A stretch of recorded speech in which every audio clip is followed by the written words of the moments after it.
एक लहान झाली. Page number 12. अकबर आणि बिरबल एकदा फिरायला गेले होते. चालता चालता बादशहा अचानक थांबला. बादशहाने वाळूत एक बोटाने एक रेघ मारली आणि बिरबलाला विचारले, ही रेघ पाहिलीस? ही रेघ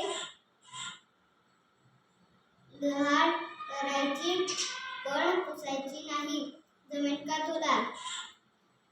बिरबलाने एक वेळ बादशहाकडे व एक वेळ रेघेकडे पाहिले.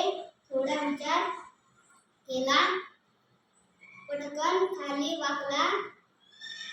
रेघेशेजारी दुसरी लांब रेघ मारली आणि म्हणाला, महाराज